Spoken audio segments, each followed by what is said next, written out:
Someone says something that bothers you. You feel the blood run hot. The words rise to your throat.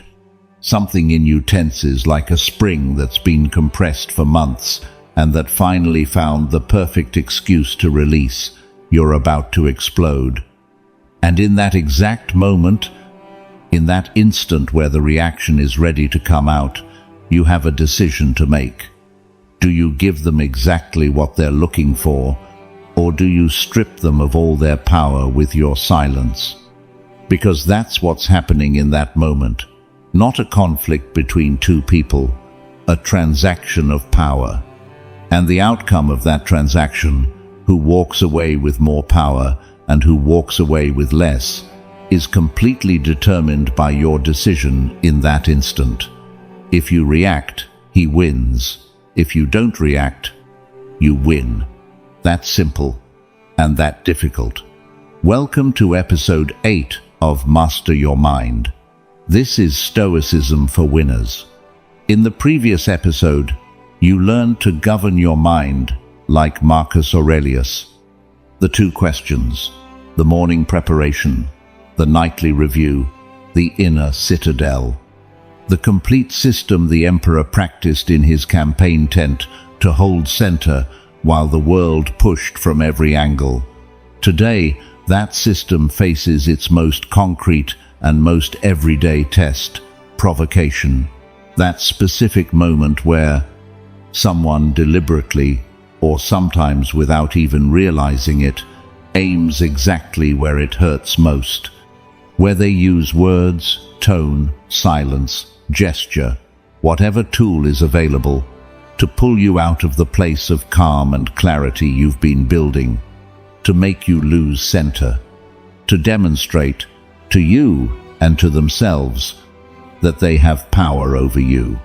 And the deepest irony of this entire situation is this: the power they have over you doesn't come from them, it comes from you.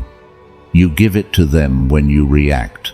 You take it from them when you don't react. It's not a metaphor, it's exactly the mechanics of what happens. When someone provokes you and you react, you've just handed them the most powerful proof possible that they can control your emotional state, that they know how to activate you, that there's a button that when pressed produces exactly the response they were looking for. And with that proof in hand, that button is going to be pressed again. Because it works. When someone provokes you and you don't react, you take everything from them. You leave them with the hook in their hand and no fish on the hook. You leave them staring at the void of a reaction they expected and that never came. And in that void, something happens in them that no argument could produce in the same way. They face themselves, without the screen of your reaction to distract them. That's the real power of non-reaction, not the passive silence of someone who has nothing to say or who's afraid to say it. The active, deliberate silence of the one who chooses not to take the bait, of the one who understands exactly what's happening and chooses not to participate in that game. This episode closes the second block of practical tools of Master Your Mind. 4 episodes that gave you 4 tools for 4 specific everyday situations. Anxiety and how to recover the present. Silence and its 12 strategic moments. Calm and the governance of the mind like Marcus Aurelius. And today, provocation and how to strip it of all its power without saying a single word. There are 3 voices accompanying you today, the same 3 that have been present since the beginning of this series. Epictetus, who, from slavery, understood that no one can harm you without your permission. That between what they tell you and the damage you feel, there's a step that is always yours. Picture this scene. You're in Nicopolis in the 1st century AD. Epictetus is at his school, teaching young people who came from well-off families to learn philosophy, and one of them arrives furious because someone in the marketplace insulted him publicly. He feels he was humiliated, that he deserves revenge, that the insult defines something about his position in the world. Epictetus looks at him and asks him a question that has been the most uncomfortable a human being can receive in that state for 20 centuries. Whose decision was it to feel hurt? Marcus Aurelius, who from the throne of the known world practiced equanimity in the face of betrayals, insults, and provocations from those around him, with more resources and more opportunities to wound him than anyone around you. And Seneca, who articulated with an image that has been the most precise on this subject for 20 centuries, that the insult is like a gift, and that if you don't accept it, it stays with whoever offered it. All three arrived at the same conclusion about provocation, that its power depends completely on your reaction. Without it, it doesn't exist. The phrase that accompanies you today is this: the hook doesn't catch me if I don't bite. Let's begin. But before we begin, I want you to do something. Think about the last time someone got under your skin, not in the abstract, the person, the words, the exact moment, the reaction you had and that you paid for afterward. Got it? Now think about what you gave them in that moment. You gave them control of your emotional state. You demonstrated they can activate you whenever they want. You handed them exactly what they were looking for. If that resonates with you, if there's something you recognize in what you just heard, stop this podcast right now, go to the comments and write this: the hook doesn't catch me if I don't bite. Write it. Don't think it. Write it. Because what you write becomes a commitment that what you only think can never be.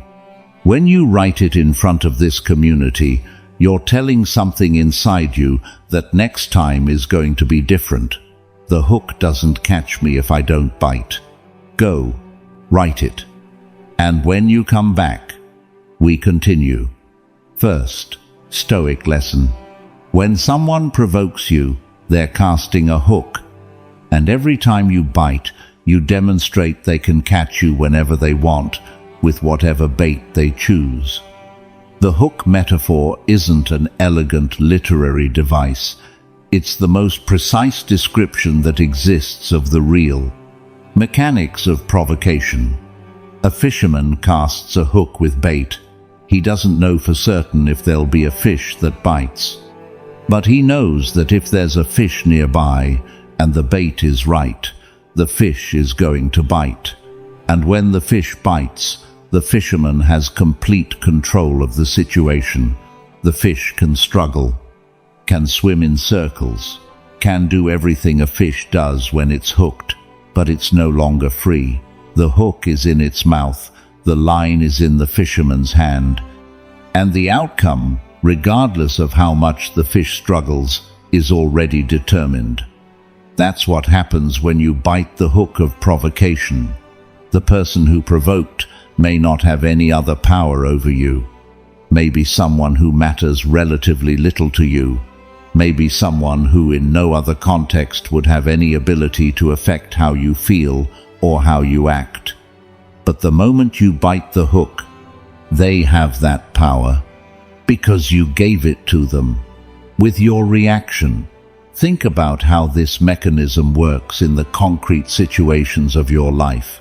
There are people who know exactly which hook to use with you. They know the bait that produces the reaction. It might be a comment about your work, about your personal decisions, about your past, about something you value or something you fear, about someone you care about something where you have insecurity you haven't fully resolved. And when they want to activate you, that's the bait they use. Not because they're especially malicious in every case. Sometimes simply because they learn that it works. That specific comment produces that specific reaction in a fairly predictable way.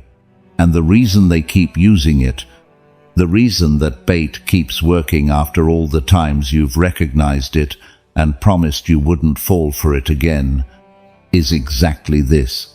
It keeps working because you keep biting. Every time you bite the hook, you're sending high-quality information about yourself. You're telling them, this bait works. This is the reaction it produces. If you want to activate me, use this. And, with that information, the next hook comes with bait precisely calibrated to produce precisely that reaction. Epictetus understood this from the most extreme experience possible. Picture this scene. You're in slavery in the 1st century. Your master can decide what happens to your body, your time, your movement. There are people in that environment who use their position to provoke, to humiliate, to demonstrate their power over those who have no external power to respond.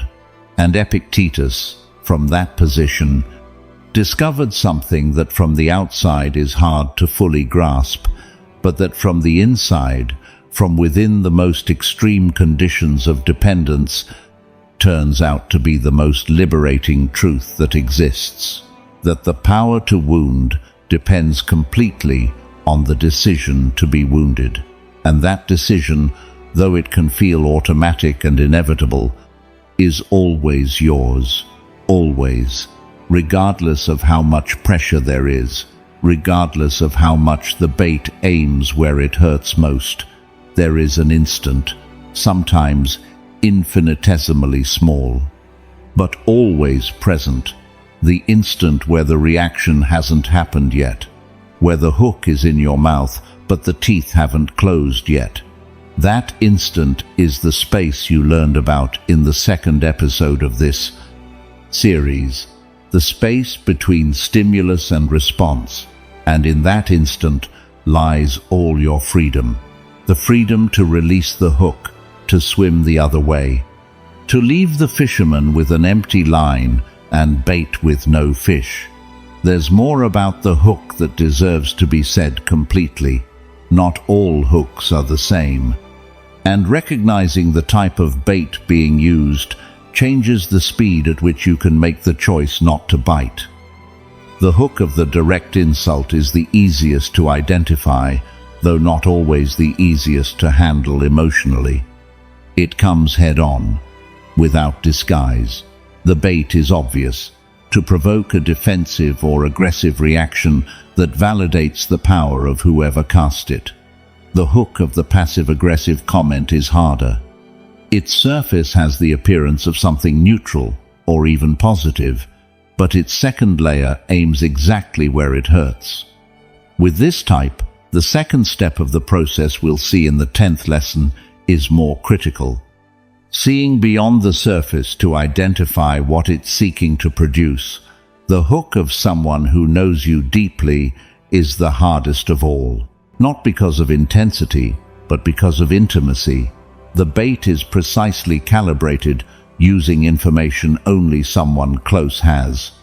And the reaction it produces mixes the pain of the provocation with the pain that someone who should protect you is using it against you.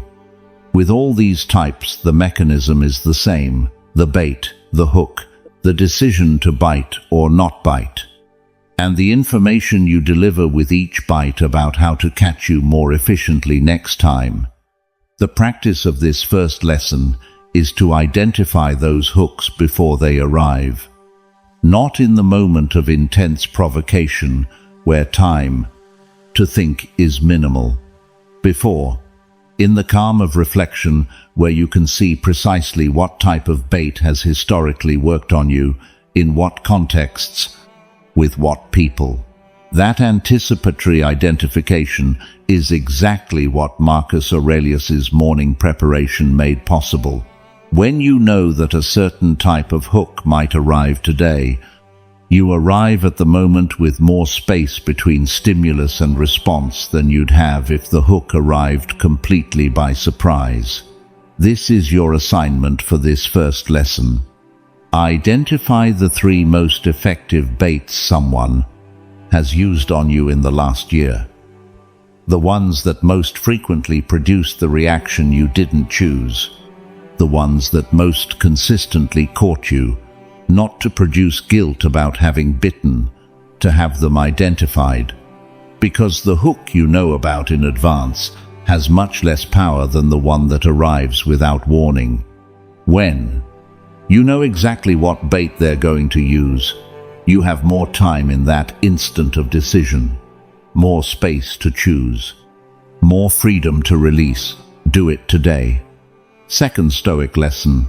Epictetus taught that if someone insults you and you take offense, it's not the insult that wounds you, but your decision to feel wounded. And that decision is always yours. This is the hardest lesson of the 10, not intellectually. At that level, it's fairly clear when you hear it with the attention it deserves, emotionally, because it contradicts something we feel with an almost physical certainty when the insult or provocation arrives. Something that seems so directly verifiable by immediate experience that questioning it in the moment feels almost impossible. The certainty that what wounded us was what they said, not our reaction to what they said. And Epictetus, from the most extreme possible experience of receiving exactly that and examining it with the honesty of someone who doesn't have the luxury of philosophical abstractions, says something that has been the most uncomfortable truth about provocation for 20 centuries. It's not the insult that wounds you. It's your decision to feel wounded. That decision is always yours. The mechanism Epictetus describes is exactly the same one Marcus Aurelius described when he spoke of judgment as the step between the event and the disturbance, which we examined in depth in the previous episode. Between what someone says and the damage you feel, there's a step, a process of interpretation, an evaluation of what those words mean, whether they're true, whether they're important, whether the one saying them has enough credibility for them to matter, whether they touch something you already had unresolved. That process of interpretation, that judgment, is where the damage lives, not in the words, in the meaning you give them. Epictetus demonstrated this with an example that has been irrefutable for 20 centuries. Picture this scene. Someone insults you in a language you don't understand. Does it wound you? No. The words are identical. The intention is identical. The event is completely identical to the insult in your own language. The difference is one single thing: your ability to interpret it. Without the interpretation, without the process that turns those words into something that means something about you, the damage doesn't occur. What does that tell you? That the damage doesn't live in the words. It lives in the process you run on the words. And that process is yours. It was always yours. Now, this doesn't mean insults are harmless or that what others say has no impact. It doesn't mean you should be completely indifferent to everything anyone tells you, or that the discomfort you feel when someone aims where it hurts isn't real. It means something more specific and more useful. It means the impact of what they tell you isn't unilaterally determined by what they said. It's determined by how you process it. And how you process it depends on practice, on clarity, on the awareness that there's a step between the insult and the wound that is always yours. When you understand that completely, provocation loses part of its automatic power. Not because you no longer feel the initial discomfort. That still arrives. The nervous system responds before the conscious mind can participate. We're not promising insensitivity. That's not what the Stoics taught. What changes is what happens after that initial discomfort. There's an instant where you can choose what to do with what you feel. Do you give it credibility? Do you give it weight? Do you allow it to change your emotional state in a lasting way? Or do you recognize the process, examine it, and decide which part of it deserves your attention and which part is simply someone else's misery projector aimed at you? That choice, which Epictetus called the correct use of impressions, is exactly the tool this episode gives you. Not insensitivity, awareness of the process, and the ability to choose within it. Picture another scene with Marcus Aurelius. It's a session in the Roman Senate. There are senators questioning his decisions, using the political language of power to destabilize his position, with their words aiming exactly toward the insecurities any ruler has about the legitimacy of their decisions in times of crisis. Marcus Aurelius doesn't respond from the wound, not because he doesn't feel it, but because between the senator's words and Marcus Aurelius's response, there's that instant. That process of interpretation he's already practiced thousands of times. The question about what that interpretation deserves, about what weight belongs to the words of someone speaking from politics rather than from truth. And from that honest evaluation, he responds, or doesn't respond, depending on what the situation requires, not from the wound, from clarity. This is your assignment for this second lesson. The next time something someone says produces discomfort or damage, before responding, ask yourself this question. Is it what they said that wounds me, or is it what I'm doing with what they said? Not to minimize what you feel, to see clearly where it comes from. And if it comes from your process of interpretation, ask yourself whether that process is being as precise as possible. Are you giving those words the exact weight they deserve? Or are you giving them more weight than the real situation justifies? Does that person deserve that level of access to your emotional state? Does that person have enough credibility for what they say about you to carry the weight you're about to give it? Those questions, asked in the instant between the insult and the response, are the practice of the second lesson in action.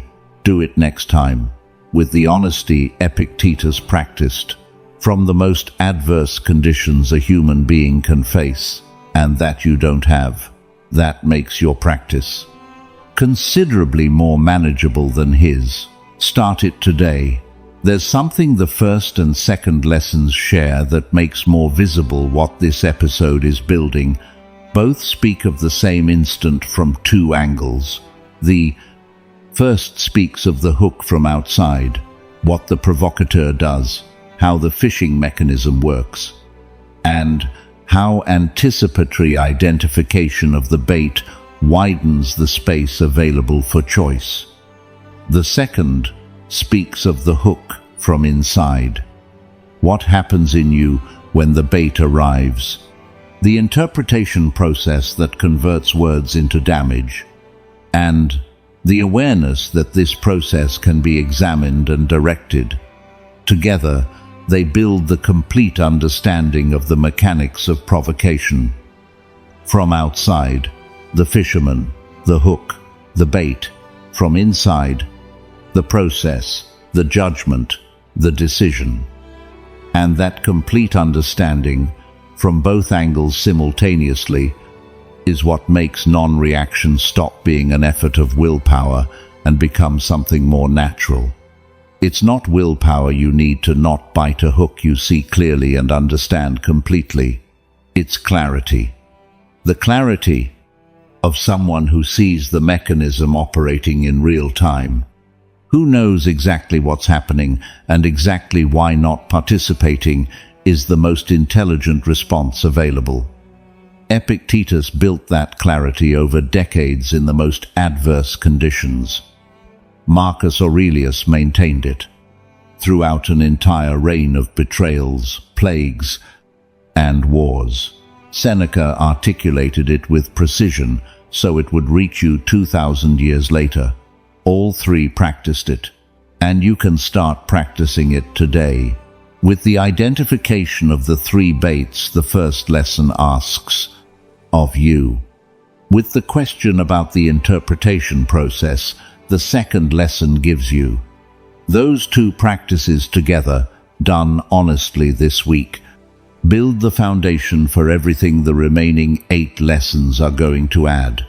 Not one on top of the other, each one amplifying the power of the previous one, until by the end of this episode you have not only the understanding of provocation, but the complete tool for handling it the next time it arrives, which could be today, for which you're already more prepared than you were when you started this episode.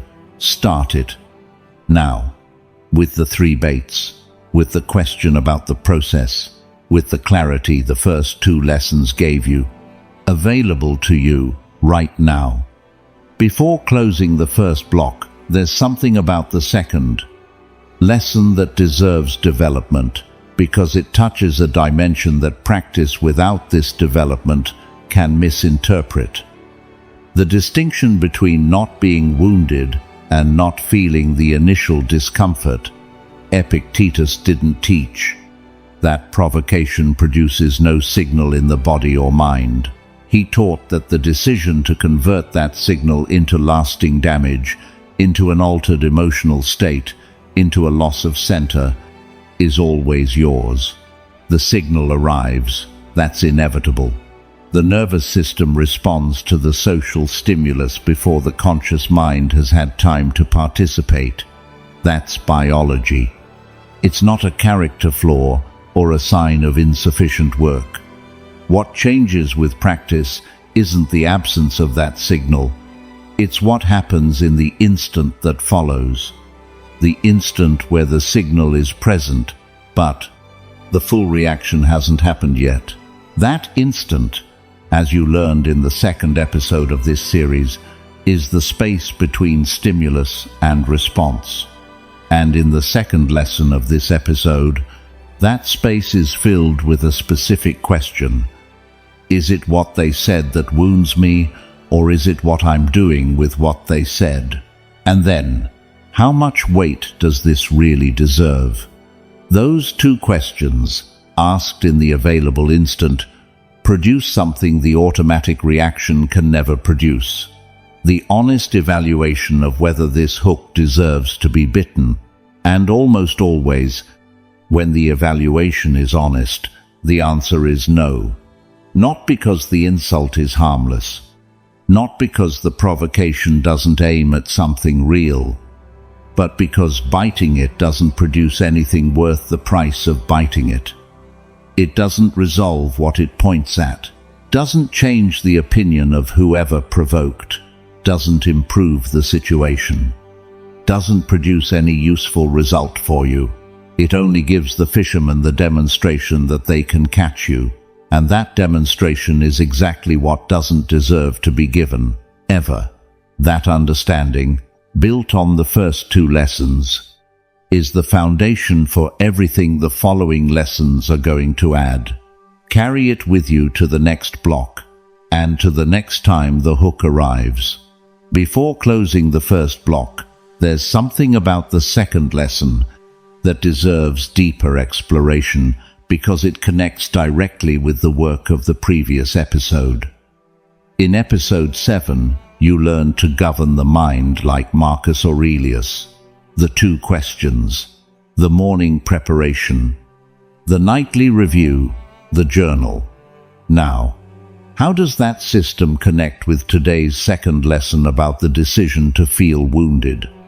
In a very specific and very powerful way, Marcus Aurelius's morning preparation didn't just anticipate that difficult people would arrive. It anticipated the interpretation process, It anticipated the moment where the mind might take the insult as truth and act from there, and by anticipating it, it changed it. When I already know in the morning that someone might say something that aims at my insecurities, when I've already decided from calm how I want to process that if it arrives, the interpretation process in the real moment of provocation is different. I don't have to build the understanding from scratch while the hook is in my mouth. I already have it, built in the morning, available in the moment. That's the connection between episode 7 and today's second lesson, the governance of the mind as preparation for the decision to feel wounded, not the decision made in the heat of the desert moment without any prior context, the decision facilitated by the work already done in the calm of the morning. And there's something more that the nightly review from the previous episode adds to this second lesson. When, at night, you review what governed you during the day, one of the most informative patterns you can record is exactly this. Where did I take the insult when I could have let it go? What bait worked, and why? What does that say about something I still have unresolved? Those questions, asked honestly in the nightly review, produce information no podcast episode can give you, because they're specific to you, to your triggers, to your particular baits. And that information, accumulated in the journal record, is exactly the map that makes the second lesson become more effective over time. Not just the abstract understanding that the decision to feel wounded is yours, the specific visibility of when and why you take the insult when you could let it go. And with that specific visibility, the next time that specific bait arrives, you have more space between stimulus and response. More time to ask the second lesson's question. Is it what they said that wounds me, or is it what I'm doing with what they said? That's Marcus Aurelius's system applied to today's second lesson. Not in the abstract, in the concrete practice of your real life, with your specific baits, with your patterns identified, with the widened space that preparation produces, available to you this morning, tonight, and tomorrow morning, with the journal, always with the journal. There's more about the first lesson that deserves additional development because it touches on how the anticipatory identification of hooks works in real practice. The task of identifying the 3 most effective baits isn't a one-time exercise. It's a practice that refines over time. The first time you do it, the baits you identify are the most obvious, the most frequent, the ones that produce the most predictable reaction. Over time, if you maintain the journal the previous episode proposed, the identification becomes finer. You start to see the less obvious baits, the ones that come disguised as something else, the comments that on the surface seem neutral but have a second layer that only you can feel. The situations that don't seem like direct provocations, but that produce the same cycle of automatic reaction, and with that finer visibility, the space available in the moment of decision widens, not because the provocation becomes less intense, but because recognition arrives faster. The hook identified early has less power than the one that surprises.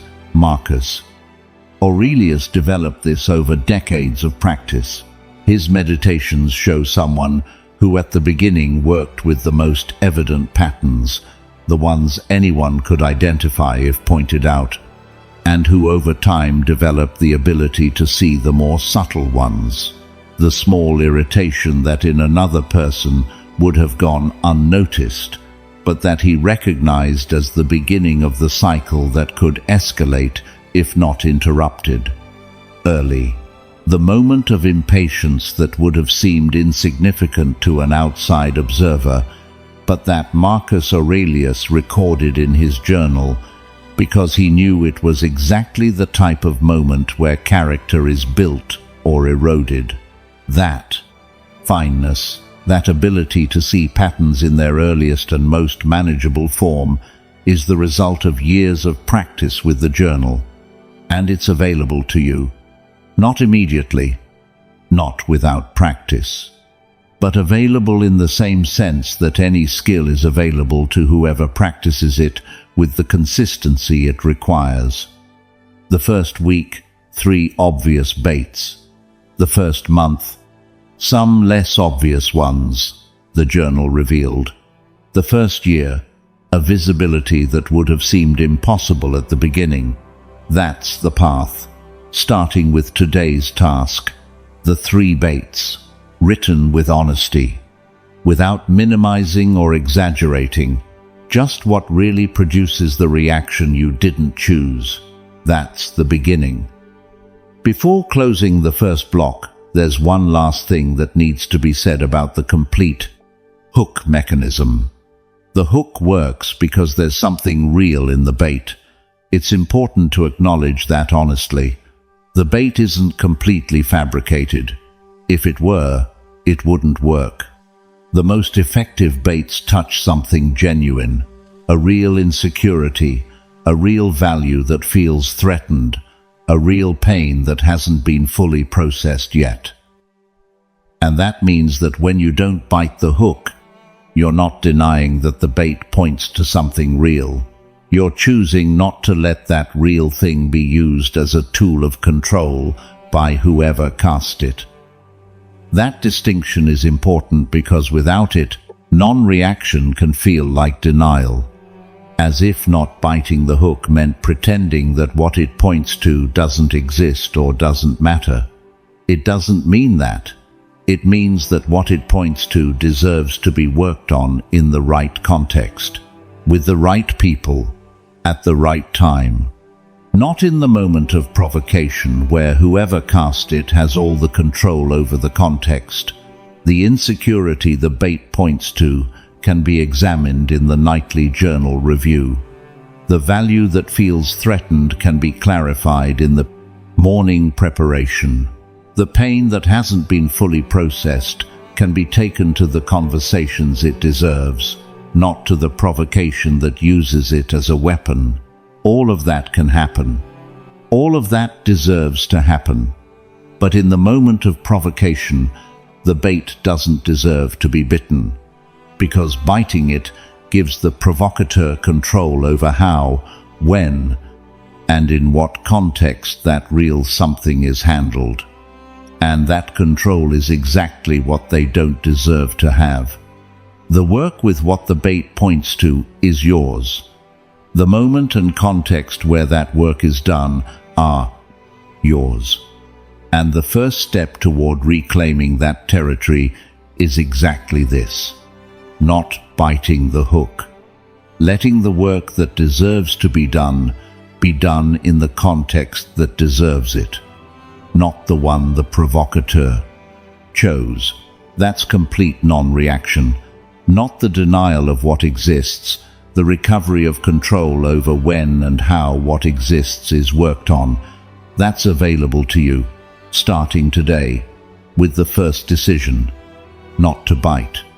Third Stoic lesson: the one who provokes is looking for a reaction, needs your rage to feel power, and when you give them nothing, you leave them empty before their own misery. There's something about the psychology of the provocateur that this episode can't overlook, because understanding it completely changes the way you experience provocation when it arrives. The person who provokes is not at peace. They can't be. The person at peace doesn't need to disturb the peace of others, doesn't need to generate reactions in others to feel powerful, doesn't need drama or conflict or the demonstration that they can activate someone.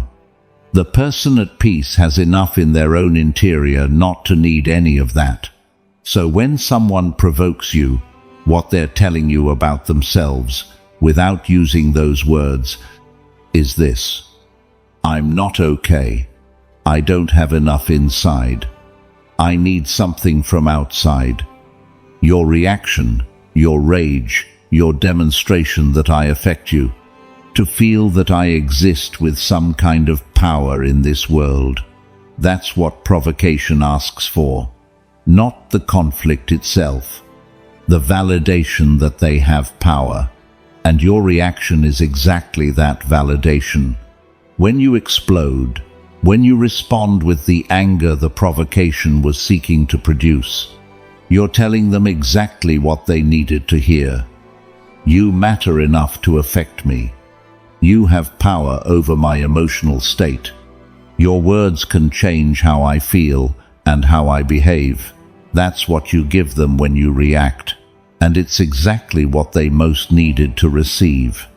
Marcus Aurelius wrote something in his Meditations about difficult people that perfectly captures this understanding. Picture this scene. Marcus Aurelius is in the palace. A government official has just acted in a way Marcus Aurelius considers dishonest, not a crime of state. The small, everyday behavior of someone seeking personal advantage at the expense of the common good. Marcus Aurelius feels the irritation. He doesn't deny it. His Meditations are honest enough to document that he feels it. But before responding, he asks himself the question this lesson proposes to you. What's happening to this person that makes them act this way? Not as an excuse for the behavior, as understanding of the mechanism. And what he finds when he asks that question honestly, again and again throughout his reign, is always the same answer. People who act badly generally do so from a place of pain, of insecurity, of unresolved need, not from strength, not from inner peace. And that understanding changes the available response, not the explosion the behavior might have produced. The clear evaluation of what action, if any, is appropriate to take from understanding rather than from reaction. That's what the third lesson offers you. Not absolution of the provocateur, not elimination of necessary boundaries, not passivity that tolerates everything without response, the understanding that changes the experience of receiving provocation. Because when you see someone who's suffering, projecting that suffering, your response changes naturally, not the explosion the provocation was looking for, the calm of the one who sees clearly what's really happening. Seneca documented it with an observation that has been exactly correct for 20 centuries. He wrote that people who attack others with words do so because they have something inside that hurts them. That verbal cruelty isn't a sign of strength but of pain. That whoever has pain projects it because they don't know what else to do with it, and that the most powerful response to someone projecting their pain isn't to send it back. It's to refuse to take it. Projected. Pain that isn't received returns to whoever launched it, with all its intensity, without the distraction of your reaction to soften it. That's what your calm does. It doesn't just protect you, it makes the pain the provocateur was trying to put on you remain where it always was, with them. This is your assignment for this third lesson. The next time someone provokes you, before responding, ask yourself this question: what kind of internal pain is this person projecting toward me?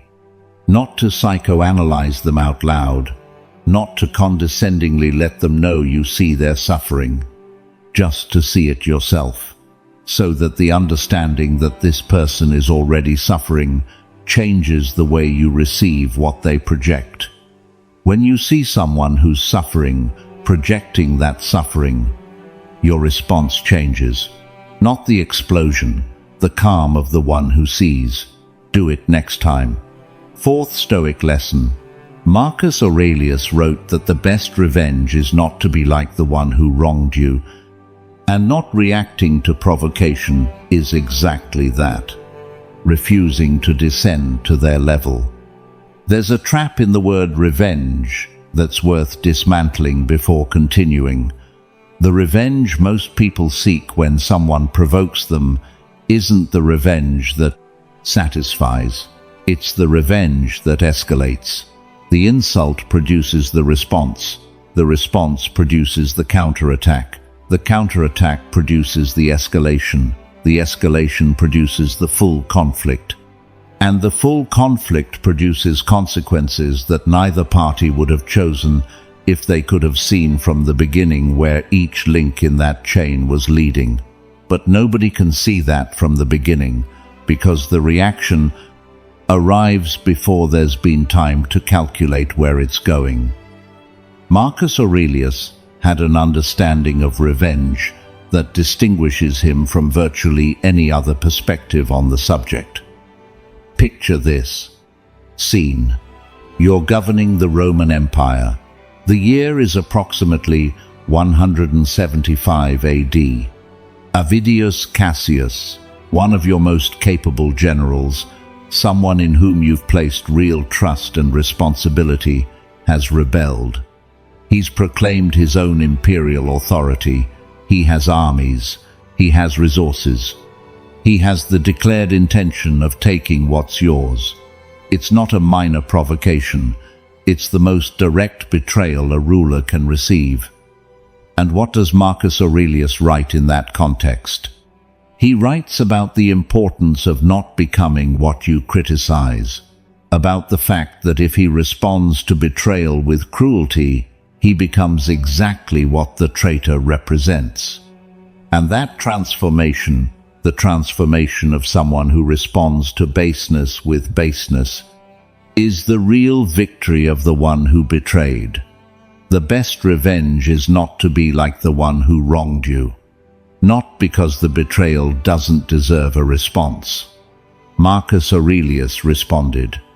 He organized his army. He prepared for the confrontation. But because the response, when it comes, doesn't come from the rage that descends to the level of the traitor, it comes from the clarity of someone who knows exactly who they want to be, regardless of what the other person has done. When someone provokes you, and you react with the same energy the provocation was launched with, you've descended to the level of the provocation. You've become, even if momentarily, exactly what you criticized in the other person. Someone who uses words as weapons without choosing the response, who acts from emotion instead of from clarity, who gives external circumstances the power to determine who they are in that moment, and the provocateur, who in that moment has exactly the reaction they were looking to produce, also has something more, evidence that you're not as different from them as you claim to be. When you don't react, when you absorb the provocation without returning the blow, without losing center, without descending to the level the provocation wanted to take you, you're doing exactly what Marcus Aurelius described as the best revenge. You're refusing to be like them. You're not pretending nothing happened. You're not suppressing what you feel. You're not being passive or submissive. You're being different, visibly, in a way the provocateur can see, and that says, without you using any words, exactly what's hardest for them to hear. You don't have the power to turn me into you. That's what non-reaction communicates, not with words, with the silence that speaks louder than any response you could give. This is your assignment for this fourth lesson. Think about the last time you reacted to a provocation in a way that, in retrospect, descended to the provocateur's level, not to produce guilt, to see precisely what happened. How would you have responded differently if you'd had Marcus Aurelius's clarity in that moment? What would that different response have communicated about who you are versus who the provocateur is? The answer to that question is the image of who you want to be the next time provocation arrives. Keep it. You're going to need it. Fifth, Stoic lesson. Every time someone gets under your skin with words, you're giving control of your emotional state to someone who doesn't deserve it and probably doesn't even matter to you. This lesson has two parts that together produce something neither can produce on its own. The first, when you react, you're giving control of your emotional state to someone else. The second, that someone else frequently doesn't deserve it and probably doesn't matter to you nearly as much as the power you're handing over would suggest. The first part we've already worked from several angles. Reaction as a transfer of power. The bitten hook as proof you can be caught. Damage as the product of the interpretation process you run on the words. The second part adds something the first doesn't fully say, that the emotional state someone else can control is the most valuable resource you have. Your emotional state determines the quality of everything else, the quality of your decisions, the quality of your relationships, the quality of your work, the quality of your presence in every moment you live. When someone controls your emotional state, they indirectly control all of that, with a phrase, with a comment, with a gesture. And the question this lesson invites you to ask is this: does this person deserve that level of control over what matters most in your life? Most of the time, the honest answer is no. Not because the person is necessarily bad, or because what they said doesn't have any element of truth worth attending to, but because the level of control you're giving them is completely disproportionate to the real importance that person has in your life. The stranger on social media who posts something hostile, do they deserve the power to ruin your day, to make you sleep poorly, to occupy mental space for hours while the people who really matter to you are waiting for your presence?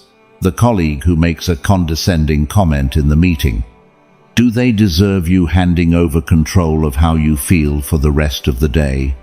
That their 30-second comment determines the tone of the 8 hours that follow. The person from your past who appeared somehow and said something that aimed exactly where it hurts most, do they deserve having their words live in your head for days, occupying the space that should be available for what's in front of you now? Seneca articulated it with a directness that needs no elaboration. He wrote that we cede too much mental space to people who don't deserve that space. That we allow words from people who matter little to us to occupy the territory of our attention that should be available for the people and things that matter a great deal. That ceding, that handing over of mental space to whoever doesn't deserve it, is exactly what reaction produces, and non-reaction prevents it. Not because you're indifferent to everything, but because you're clear about how much mental space each person and each situation deserves. And provocation, almost without exception, deserves much less than what reaction gives it. Picture the scene of Marcus Aurelius one more time. He's governing the world with a Senate that frequently questions his decisions with political motivations more than philosophical ones. There are people in that environment whose sole objective in certain conversations is to disturb him, destabilize him, gain political advantage by exploiting his moments of lesser clarity. Does he give those people control of his emotional state? No, because he's evaluated with the clarity of someone who practices the governance of the mind that none of those people deserves that level of access. His inner peace is too valuable to be handed over to whoever seeks it as an instrument of political power. That evaluation, made in the calm before provocation arrives, is exactly what makes it possible that when it arrives, the response comes from clarity and not from the automatic surrender of control. This is your assignment for this 5th lesson. The next time someone provokes you and you feel the reaction ready to come out, ask yourself this question: does this person deserve control of my emotional state for the next several hours? The honest answer will almost always be no, and from that no, non-reaction becomes much more natural. It's not willpower, it's clarity. The clarity of someone who knows exactly how much what they're about to hand over is worth, and exactly how much whoever's asking for it deserves to receive it. Do it today, with the next provocation that arrives. There's something lessons 3, 4, and 5 share that makes visible the principle uniting all 3. All 3 speak of the same thing from 3 different perspectives. The 3rd speaks of the provocateur, who suffers, who projects, who needs your reaction because they have no inner peace. The 4th speaks of dignity, that not descending to the provocateur's level is the best revenge available. The 5th speaks of value, that the emotional state is too valuable to hand over to whoever doesn't deserve it. Together, they build a complete picture of why reaction is always costly. It costs dignity because it momentarily turns you into what you criticize. It costs power because it hands over control of your emotional state to whoever was seeking it.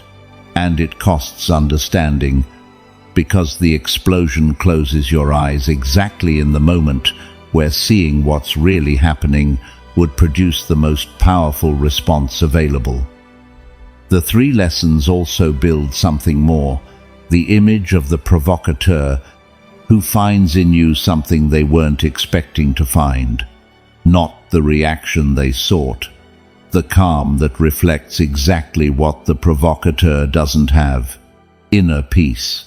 That calm, that involuntary reflection of what the provocateur lacks, is frequently the most disturbing response you could give, because it says without words what the provocateur most needs to hear and has the hardest time processing: that you have what they don't have, and that their words couldn't touch it.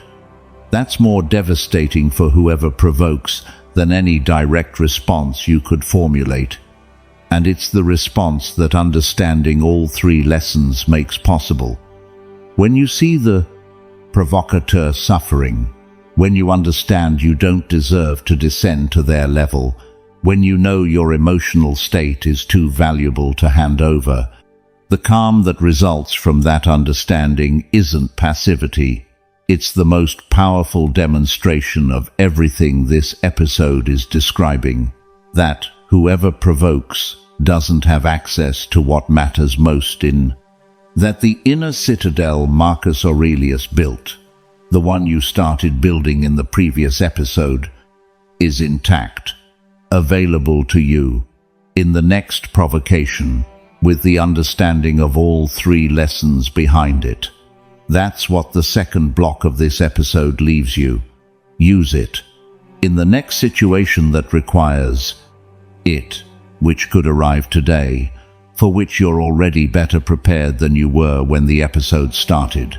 Before continuing with the 3rd block, there's something about the 5th lesson that deserves additional development, because it touches the most important distinction between non-reaction and passive acceptance of any treatment.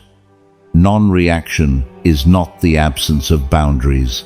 That confusion exists, and this episode can't leave it unresolved. Boundaries and non-reaction are different tools for different purposes. Non-reaction is for the moment of provocation, for that instant where the automatic reaction would arrive and where conscious choice can produce something more powerful. The boundary is for afterward, for the clear communication from calm of what is and isn't acceptable, of what changes and what can't continue the same way. The difference between the two lies in the state from which they're produced. Reaction comes from the explosion of the moment, without the clarity that time and distance produce, with the risk of saying more than necessary, more aggressively than serves, in a moment where the other person is also activated and where escalation is the most likely result. The boundary set from calm, after the intensity of the moment has passed, comes from a completely different place. It comes from the clarity of someone who's had time to process what happened and to decide how to communicate it in a way that produces the result they seek, a real change in behavior. Not the momentary satisfaction of having expressed rage. Seneca articulated it directly. He said, "The person who sets boundaries from rage rarely produces the boundaries they want to establish, because rage activates the other person's defensiveness, who then responds to the rage, not to the boundary. And the boundary gets buried under the emotional dynamic of two people activated at the same time. The person who sets boundaries from calm after the intensity has passed has completely different possibilities. The other person can hear the boundary without having to defend against the rage at the same time. Not reacting in the moment isn't abandoning the possibility of setting boundaries. It's choosing the best moment and the best state for setting them, which is almost never the immediate moment of provocation. It's almost always afterward, when clarity returned, when the 3 steps we'll see in the 10th lesson worked, and the hook wasn't bitten, and from that position of calm and clarity, communicating the boundary has the real power to change something, not just to express what you feel, to produce the change you seek. That's what this episode offers you, not the renunciation of boundaries, the choice of the best moment to establish them, with the greatest probability that they'll produce what you're seeking. Do it that way, the next time someone crosses a line that can't be crossed. First, the 3 steps. Not biting the hook in the moment of provocation. Then, when calm returned, the conversation about the boundary. From clarity, with the precision that reacting in the heat of the moment can never have. That's the complete version of what non-reaction makes possible. There's more. About these 3 lessons that connects with the previous episode's work on governing the mind. Marcus Aurelius practiced morning preparation. He anticipated the day's difficulties before they arrived. He decided from the calm of morning how he wanted to respond when they arrived. That preparation is exactly what makes it possible for lessons 3, 4, and 5 to be applied in the real moment of provocation. Without preparation, the understanding that the provocateur suffers, that you don't deserve to descend to their level, that your emotional state is too valuable to hand over, that understanding is available but arrives late. It arrives after the reaction already happened. With preparation, the understanding is available earlier. It's loaded in the mind as the first available context when provocation arrives. And that changes the time you have in the instant of decision. You don't have to build the understanding from scratch in the moment of provocation. You already have it, built in the morning when calm allows that kind of work. Available in the moment of provocation when calm is being tested. That's the connection between the previous episode and this one, Marcus Aurelius's system preparing the ground, so this episode's tools work with maximum possible effectiveness, not in the abstract. In the next provocation this week, with tomorrow morning's preparation, anticipating that it might arrive, deciding from calm who you want to be when it arrives. Loading the understandings from this block's 3 lessons as the first available context in that instant of decision. That's the system functioning as Marcus Aurelius used it, available to you this morning, with the 2 questions from the previous episode, and with the understanding from this block's 3 lessons. Together they produce something neither can produce separately. The real preparation for the real provocation that might arrive today. Before finishing the second block, there's something about the 4th lesson that deserves development, because it touches the most practical dimension of everything Marcus Aurelius is best. Revenge means in everyday life. The 4th lesson talks about not descending to the provocateur's level, but there's something that description doesn't fully say. Descending to the provocateur's level doesn't only happen in dramatic explosions, it also happens in more subtle forms that are equally costly, though less visible. It happens when you spend hours ruminating about what you should have said, when you build in your mind the perfect argument that would have left them speechless, when you give the provocation the mental space that would only deserve it if it were genuinely important in your life. All of that is biting the hook in different forms from the direct explosion. All those forms have the same cost. They keep you at the level of the provocation. They keep you occupied with something the provocateur put in your mind without your having chosen it. They keep you paying the price of the provocation even when you didn't outwardly react. Marcus Aurelius understood this with a clarity his meditations document repeatedly. He didn't just refrain from responding with rage. He refrained from giving mental space to what didn't deserve it. In his meditations, he writes about the importance of bringing the mind back to the present, to the work that's due, to the people who matter. Not of giving injustices, small or large, more space than they deserve. That practice, the practice of not ruminating, of not building the perfect arguments in your mind after the fact, is the extension of non-reaction inward. Not just not exploding outward, not feeding the cycle inward. And that, complete non-reaction in both dimensions, external and internal, is exactly what the 4th lesson has at its core. The best revenge is not to be like the one who wronged you, not only in what's visible, in what's invisible too, in how you use your mental space after the provocation has passed, in whether you give it the hours rumination would give it, or whether you let it go completely, having decided it doesn't deserve more space than it already occupied in the moment. This is the additional task of the 4th lesson.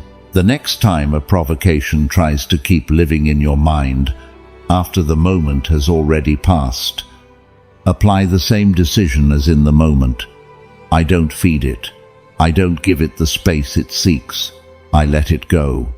And I occupy that space with what truly deserves to be there, with the people who matter, with the work that matters, with the present that anxiety and rumination would steal if you let them.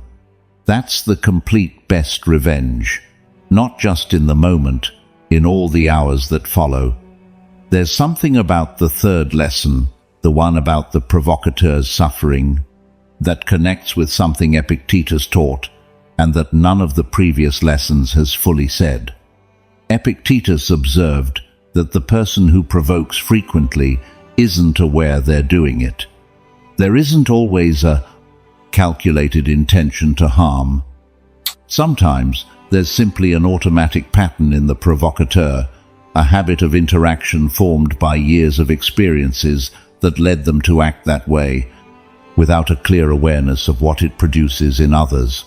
And that changes something in the experience of receiving provocation. It doesn't make it less real, doesn't make it less uncomfortable, doesn't change the mechanics of what happens if you bite the hook, but it changes the intensity of the emotional response available when you understand that whoever provoked perhaps didn't have full awareness of doing it. The same behavior, a different understanding of its origin, a completely different experience of receiving it. That's what Epictetus taught about the mistakes of others, not that they should be excused, not that they had no consequences, but that they frequently came from ignorance, from not knowing better, from automatized patterns the person hasn't even examined. And that understanding, seen with the equanimity Stoic practice cultivates, produces a fundamentally different response from the rage that injustice without context would produce. Rage requires believing that whoever acted badly did so with full awareness and with the deliberate intention to harm. Equanimity can exist even when whoever acted badly did so from ignorance or from automatism. Not because the behavior is acceptable, but because the response from equanimity is always more effective than the response from rage, and because equanimity, unlike rage, doesn't charge its price on whoever feels it. Marcus Aurelius put this into practice in managing the difficult people in his environment.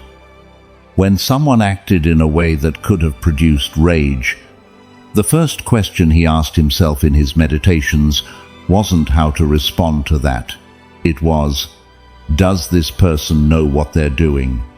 Do they have the understanding necessary to act differently? Frequently, the answer was no, and from that no, the available response was completely different from what rage would have produced. Not rage before deliberate injustice, equanimity before the real limitation of someone who doesn't know better. And from that, equanimity, when a response was necessary, that response was more precise, more effective, and more consistent with who Marcus Aurelius wanted to be. That's what understanding the suffering and limitation of the provocateur makes possible, not passive acceptance of any treatment.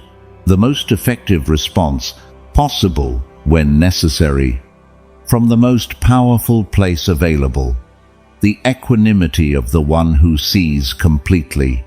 Do it today with the next difficult person who arrives, not with the question of how to respond to them, with the question of what's happening to them that makes them act that way, and, from that understanding, choose. There's something this second block needs to add about all three lessons together before closing. Lessons 3, 4, and 5 speak of three aspects of the same central reality. The third speaks of why the provocateur does what they do. They suffer. They project. They need what they don't have. And your calm shows them exactly what they're missing without you needing to say anything. The fourth speaks of why not responding with the same energy is the right thing, because descending to the level of whoever provoked is momentarily becoming what you criticize.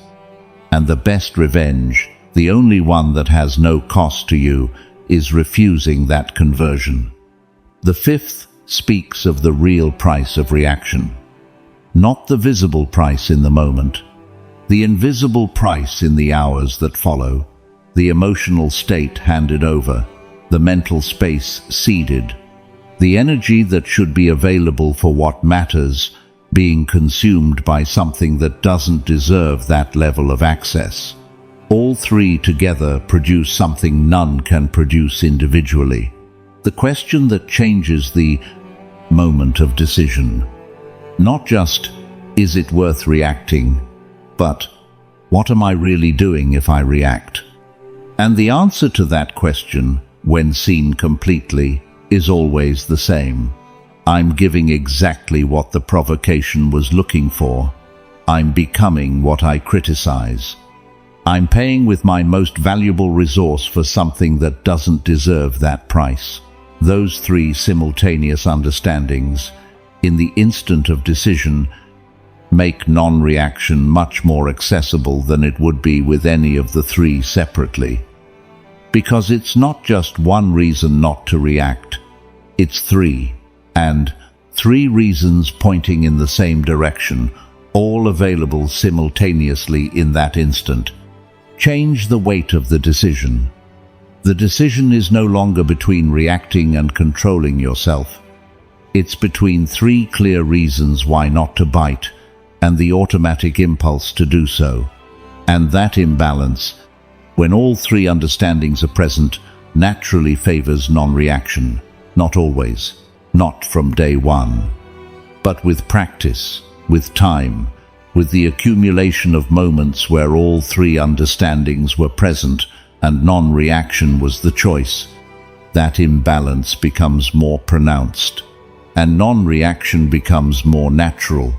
One hook, not bitten at a time, exactly as Marcus Aurelius built it, available to you.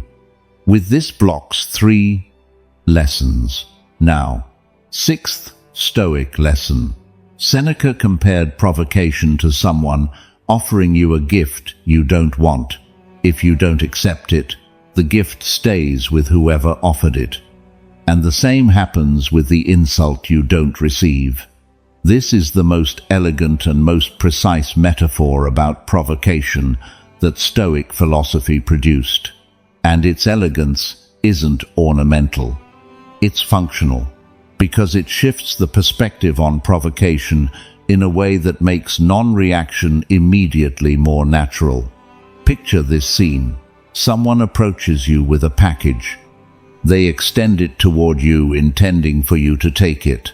And you, for whatever reason, don't want that package. What do? You don't take it. Simple, without drama, without needing a speech about why you don't want it, without needing to attack whoever offers it, without escalation or conflict. You simply don't extend your hand. The package stays with whoever was offering it. Now the two of you carry that package back home. Them with the package they wanted to give you and that you didn't take. You without the package. Whose is the package? Theirs. Completely theirs. Your decision not to take it didn't affect you at all. The package was never yours, was never in your hands, never had to be carried by you. That's exactly what Seneca describes about the insult. Someone launches an insult at you, extends it toward you, intending for it to affect you, hoping you'll take it and carry it and weigh under its weight. If you take it, the insult is yours. You carry it. You weigh under it. It consumes your energy, your time, your peace. If you don't take it, the insult stays with whoever launched it. They carry with them the insult they launched, and that wasn't received. You continue on your way without the weight they tried to put on you. That image, the gift not accepted, has an ability to make non-reaction concrete that few other narrative resources can match, because it turns it into something physically imaginable. It's not the internal battle between the impulse to react and the will not to. It's simply not extending your hand to take a package that doesn't belong to you and that you have no obligation to carry. Not closing your fingers around something that isn't yours and that you have no obligation to bear. Seneca developed this image throughout his letters to Lucilius with a consistency that shows it wasn't a rhetorical device for him, but a real practice. Picture this scene. Seneca is at his villa on the outskirts of Rome in his final years. He's survived exile. He's survived being Nero's tutor. He's lived in proximity to the most dangerous and unpredictable power in his world for decades. He's seen provocation in all its forms, from the direct insult to the most sophisticated political manipulation. and he writes to Lucilius about what he learned after decades of direct observation of how the power of insult works. That its power is completely optional, not in the sense that it doesn't sting, but in the sense that lasting damage, the kind that occupies mental space for days, that alters emotional state in a sustained way, actively requires being received in order to occur. And receiving is a decision. It was always a decision. Epictetus added to this something that makes it even more precise. He said, "We have complete freedom over what we accept and what we don't accept into our mind." That words, gestures, insults, everything that comes from outside has to pass through a door we control before it can enter and truly affect us. And that door can remain closed, not to all the world's information, not to genuine, honest conversations that deserve to be received, not to criticism that has a real basis and that can teach you something, to the insult that has no other purpose than to harm you, to the provocation that seeks nothing more than your reaction. That door can remain closed. The gift doesn't have to be received. This is your assignment for this 6th lesson. When someone launches the next insult or hostile comment at you, visualize the package, someone extending something you don't want toward you, and simply don't extend your hand. Not with drama, not with any visible gesture signaling that you're choosing not to take it. Simply don't take the package, and observe how it stays with whoever launched it. That image, practiced in the moments where provocation arrives, makes non-reaction stop being an effort of willpower and become a choice that can be made with the same naturalness with which you reject something you don't want in any other context. Do it next time. 7th Stoic lesson. The man who reacts to every provocation is a predictable man, and the predictable man is a puppet whose strings can be pulled by anyone who knows his buttons. There's something about predictability that most people haven't fully examined in relation to their own emotional reactions. Predictability is power, but in this case, it's the power of whoever knows the buttons over the one who has them installed. When you react predictably to certain types of provocation, you're handing whoever knows that predictability a tool of control they can use at any time, not only in deliberate, conscious provocations. In any interaction where they want to produce a certain reaction in you, whoever knows that a certain type of comment about your work puts you on the defensive can use that knowledge to divert you from a discussion where you're right. Whoever knows that a certain way of questioning your decisions produces in you the need to explain and justify yourself can use it to obtain information they shouldn't have access to. Whoever knows that a certain path, mention of something from your past produces a visible emotional reaction, can use it every time they need to destabilize you in a context where that destabilization suits them. Those strings, those connections between the stimulus and the predictable reaction are exactly the puppet's strings, and anyone who knows them can pull them whenever they want, without your permission, without you being able to fully resist if the reaction arrives before you've had time to choose. Epictetus taught this with a directness that came from someone who'd lived the most extreme version of this dynamic. Picture this scene. You're in slavery. Your master knows exactly what produces reactions in you, what hurts you, what enrages you, what disturbs you, and that information, in the hands of someone with legal power over your body, is an extraordinarily powerful tool of control. Epictetus's response wasn't to eliminate his emotions, wasn't to become stone. It was to make his reactions less predictable, not because he was calculating, but because he understood that emotional predictability is a vulnerability, and that reducing it was exactly the same as recovering freedom. When your reactions are predictable, you're vulnerable. When they're not, when whoever tries to pull the string doesn't know for certain whether it's going to produce the reaction they expect, the power of the string diminishes significantly. It doesn't disappear completely, but it's reduced. And that reduction, accumulated with the practice of non-reaction in situations where reaction would have been automatic, keeps cutting the strings one by one, until the moment comes where the person who expected to move you with that specific string pulls it and it produces nothing. And in that void, in that absence of the expected reaction, something changes in the dynamic of that relationship. The string no longer works, and whoever had it in their hand knows it. Marcus Aurelius applied this in his management of power relationships in the imperial court. Picture the scene. There are people in the Senate whose declared purpose in certain sessions is to destabilize him, who know his positions in sufficient detail to know exactly which arguments produce the greatest discomfort, who try to pull those strings in the moments of greatest public visibility. And Marcus Aurelius, he doesn't give them the reaction, doesn't confirm the string works, doesn't hand them the information that this specific button produces this specific reaction.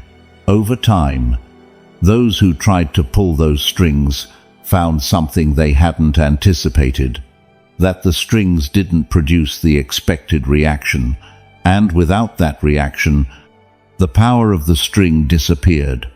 This is your assignment for this 7th lesson. Identify the strings, the comments that always produce a certain reaction, the topics that always activate you, the situations that always produce the predictable pattern. Not to eliminate them from your life if you can't, to know exactly which ones they are, because the string you know about has less power than the one that surprises you. And the one you know about and have prepared for can be the first one you decide not to follow, thus cutting the first of the strings. This week, 8th Stoic lesson. Your non-reaction isn't weakness or cowardice. It's the clearest demonstration that you've reached a level of inner mastery the provocateur can't even imagine. This lesson exists because there's a confusion this episode can't leave unresolved. The confusion that not reacting is the same as being a coward, that taking it without exploding is a sign you don't have the character to defend what matters to you. That silence before whoever insults you communicates weakness to whoever provokes. That confusion is completely understandable. We live in a culture where the immediate, forceful response to provocation is associated with strength, where whoever explodes at least seems like they have something to defend, where silence can seem, from outside and especially from the provocateur's eyes, like the absence of an adequate response. But the confusion is exactly that, a confusion. The inner mastery required not to react before a direct provocation well calibrated to activate you is considerably greater than the mastery required to explode. Exploding requires no mastery. The emotion arrives. The reaction follows. There's no skill involved. Just the automatism of the nervous system responding to stimulus without any mediation. Not reacting requires exactly the opposite. Feeling the complete emotion, recognizing it, and choosing not to follow its impulse in that moment. That's mastery. Not the mastery of someone who suppresses the emotion and pretends it doesn't exist. The mastery of someone who feels completely and consciously chooses how to respond. Picture this scene. Marcus Aurelius is facing someone who, in terms of real power, has no ability to cause him lasting harm.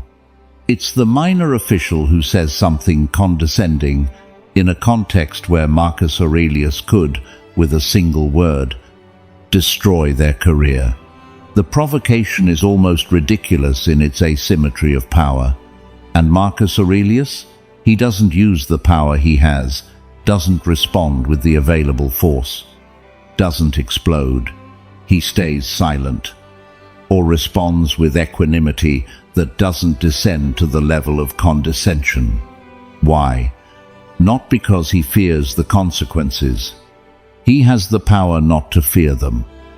Because he understands that descending to the level of that comment, using the power he has to crush it, to demonstrate that string doesn't work by crushing whoever pulled it, would be exactly descending to the level the fourth lesson described as the place provocation wants to take you. Real mastery doesn't need to demonstrate. It exists by crushing what questions it.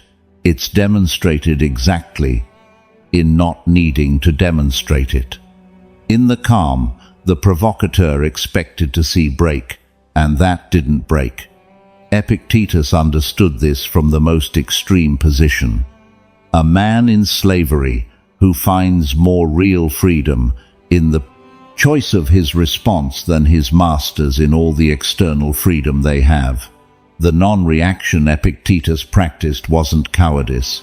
It was the most powerful demonstration possible that whoever provoked had no real power over what mattered most, his inner freedom. That's what your non-reaction communicates, not that you have nothing to defend. That what you have to defend can't be touched by whoever provokes. That's the most powerful communication you can make without words. With the calm, the provocateur expected to see break, and that didn't break. This is your assignment for this 8th lesson. The next time you don't react to a provocation and someone interprets that silence as weakness, remember this: the level of mastery that silence required is invisible to whoever hasn't practiced it. The provocateur can't imagine what it costs to choose not to bite because they've never had that level of control over their own reactions. Their interpretation of your silence as weakness isn't information about you, it's information about them, and it doesn't deserve to be corrected. The silence was enough. It continues to be. There's something about the 8th lesson that needs to be fully developed, because without this development, an important confusion can arise between not reacting and suppressing. They're completely different things. Suppressing is taking the emotion that arrives and pushing it inward, denying it, pretending it doesn't exist, behaving as if nothing happened while the emotion is still there, intact, accumulating pressure somewhere. It's not visible. That's not mastery. It's repression. And repression charges its price in ways that can be more costly than the original reaction. The suppressed emotion eventually comes out, sometimes more destructively than if it had been processed in the moment. Sometimes in the wrong context, with the wrong person, in a situation that has nothing to do with what originally produced it. Not reacting isn't suppressing. Not reacting is feeling the emotion completely and choosing not to follow its impulse in that specific moment. The emotion is there. You don't deny it. You don't pretend the comment didn't bother you or that the provocation didn't produce something in you. You simply choose not to convert that something into the response the provocation was seeking to produce. And afterward, when you're in an appropriate context, when the intensity of the moment has passed, the emotion can be processed, examined, understood, used as information about you, about your triggers, about what still remains unresolved. That's what the nightly review from the previous episode makes possible. The space where what wasn't expressed in the moment can be examined with more clarity and less pressure than in the moment itself. Marcus Aurelius used his meditations exactly for that. Not just to prepare, also to process, to examine with honesty where he'd felt the provocation, why it had aimed where it aimed. What that said about something he still hadn't fully resolved in himself. That review, that honesty about the emotion that non-reaction didn't express in the moment, is what makes non-reaction a practice of real mastery, not of suppression, not of emotional distance that eventually produces distance from everything, but of the ability to feel completely and to choose when and how to express what you feel. That's the powerful version of non-reaction. The Stoics practiced. There's something more about lessons 6, 7, and 8 together that makes visible the work they're building. All three speak of the same mechanism from three different perspectives. The sixth describes it with the image of the gift. Non-reaction as not extending your hand, the insult that stays with whoever launched it. The seventh describes it with the image of the puppet. Predictability as vulnerability. Non-reaction as cutting the strings. The eighth describes it with the image of mastery. Non-reaction, not as absence of response, but as the most difficult and most powerful response available. All three together build something none can build alone. The complete understanding of why non-reaction isn't weakness. The gift not accepted says, I have no obligation to carry what you throw at me. The strings cut say, you can't move me whenever you want. The visible mastery says, what you get to see of me is exactly this calm you expected to break. Those three understandings together, in the moment of provocation, are the complete context that makes the conscious choice not to bite possible, not as an effort of willpower, as the natural response of someone who completely understands what's happening. That's what the third block of this episode built, available to you.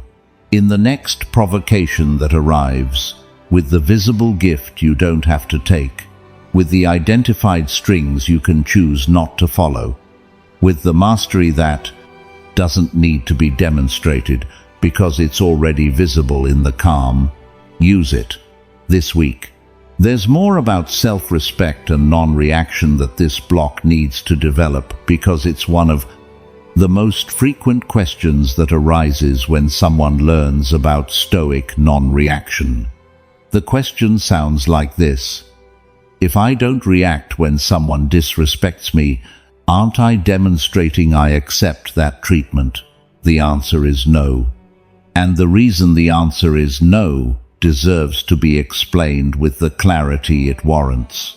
Real self-respect isn't demonstrated by responding to every provocation. It's demonstrated exactly in not needing to respond. The person who responds to every provocation is demonstrating that the provocation reaches them, that the hook has effective bait, that there are buttons that when pressed produce the expected reaction. That's not self-respect. It's the demonstration that one's inner peace is fragile enough to be disturbed by the words of someone who frequently matters relatively little. Real self-respect is the calm of someone who has enough inside not to need anything from outside to know who they are. The person who knows their worth doesn't need to defend it every time someone questions it. Their worth exists regardless of whether it was questioned. And that independence, that calm, that requires neither the validation of non-provocation nor victory over the provocateur, is the most solid demonstration of self-respect that exists. Seneca articulated it in his letters with his characteristic precision. He wrote that the person sure of themselves doesn't need others to confirm their returns. Security. That the man who knows his worth isn't disturbed by whoever questions it. That tranquility before the insult doesn't come from indifference toward oneself, but from the certainty about who you are that no insult can modify. That certainty, that security that doesn't depend on others' opinion to sustain itself, is what produces real calm before provocation. Not the suppression of the impulse to respond, the absence of need to respond.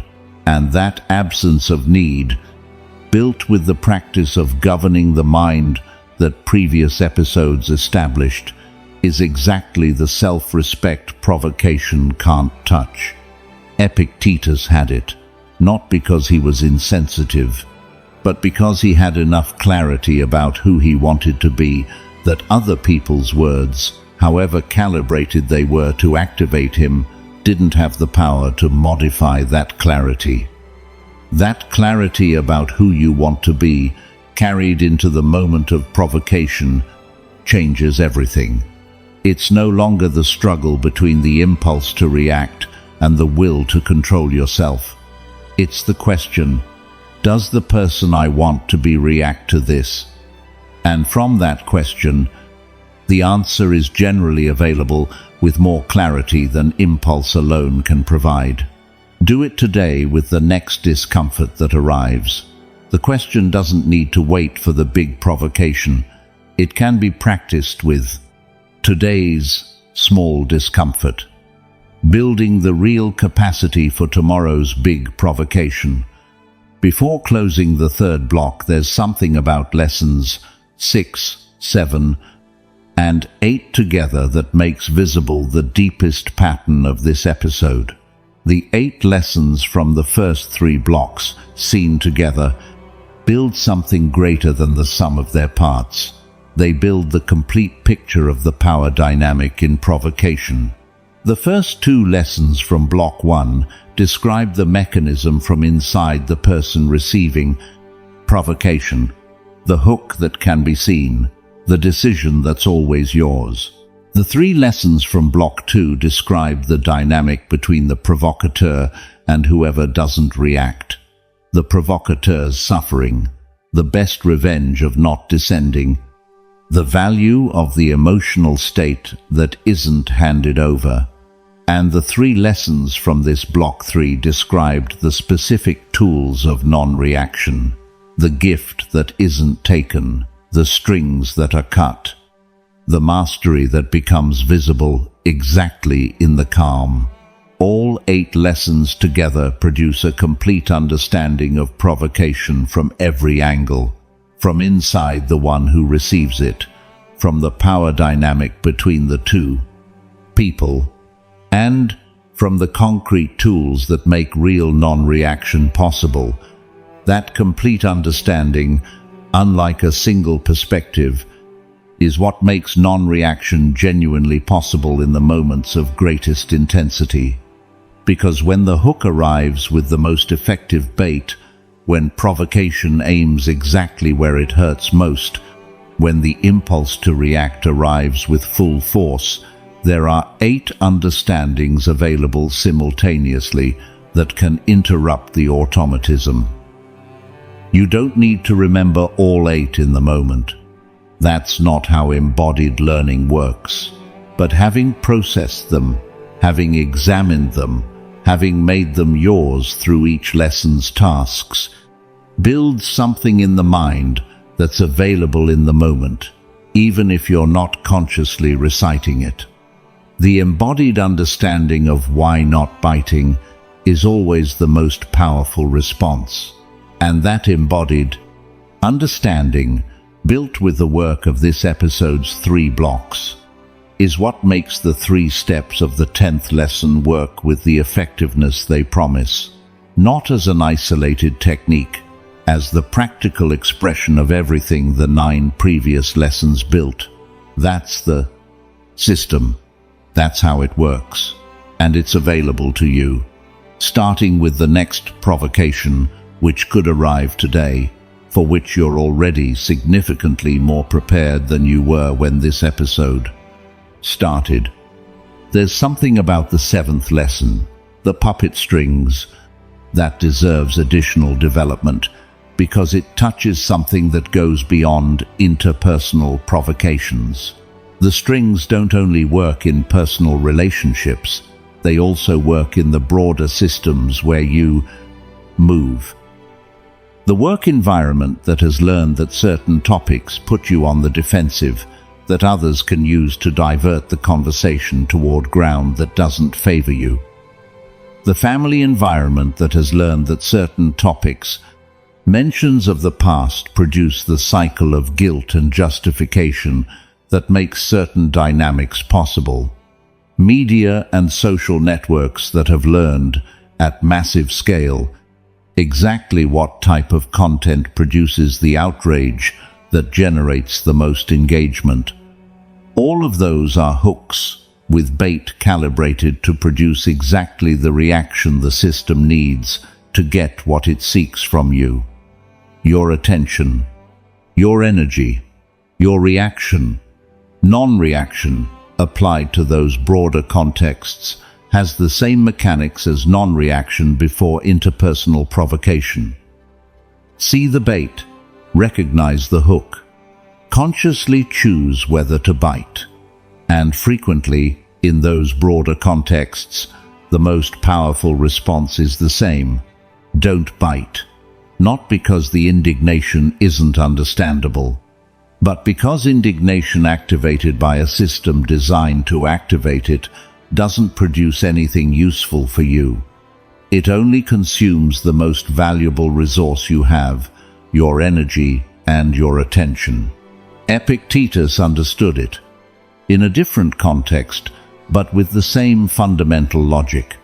The person who allows their emotional state to be activated by whatever the environment presents isn't exercising their freedom. They're being moved by the strings the environment has found work. And real freedom, the kind Epictetus taught as the fundamental objective of philosophical work, consists exactly of reducing the number of strings the environment can pull with predictable effect. That applies to interpersonal provocations, and it applies to the broader systems that have also learned exactly how to activate you. The practice of the seventh lesson in those broader contexts isn't different in principle from the practice in the interpersonal context. The same recognition of the hook, the same question of whether biting it produces something worth the price of biting it, and the same conscious choice not to bite when the answer to that question is no, available to you. In the next interpersonal provocation and in the next activation, broader environment tries to produce. The strings are the same. The choice not to follow them is too. This week, there's something about the ninth lesson that connects with the entire arc of the 10 in a way that makes visible the deepest principle of this episode. The first 8 lessons looked at provocation from outside, from the mechanics, from the power dynamic, from the tools for not biting. The ninth shifts the angle completely.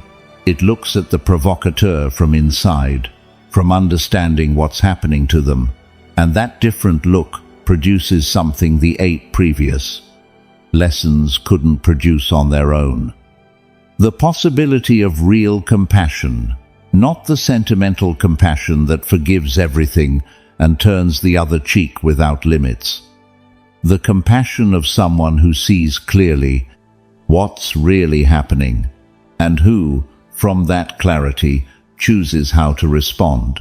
Epictetus taught that the human being who acts badly always does so from some form of ignorance or unresolved pain. Not because they're intrinsically evil, but because they don't know better, or because their pain leads them toward behaviors that ultimately don't benefit them either. And, From that understanding, the available response isn't the rage that injustice without context would produce. It's the equanimity of someone who sees the complete situation, not just what they did to me, also why they're doing it to themselves by doing it to me. That expanded vision changes everything, because whoever acts from rage is responding to one part of the situation, the injustice received, without seeing the other part, the suffering of whoever produces it. And whoever acts from equanimity is responding to the complete situation. With all the available information, that's the difference between reaction and response. Reaction responds to the visible part of the situation. Response responds to the complete situation. And the complete situation always includes the understanding that whoever provokes is already paying their own price. A price that your calm, your non-reaction, leaves visible, without you needing to say anything, without you needing to do anything, just staying in that place of understanding the 9 previous lessons built, and from that place, letting the mirror of your calm do its work, which is exactly what it always does when you choose not to bite. The provocateur sees themselves without the screen of your reaction to distract them. And that vision, that encounter with their own reflection in your calm, is frequently more transformative than any response you could have given them. Not because your goal is to transform them, but because it's the natural result of whoever chooses not to participate in the game provocation proposes. That's what the 9th lesson adds to the 8 previous ones.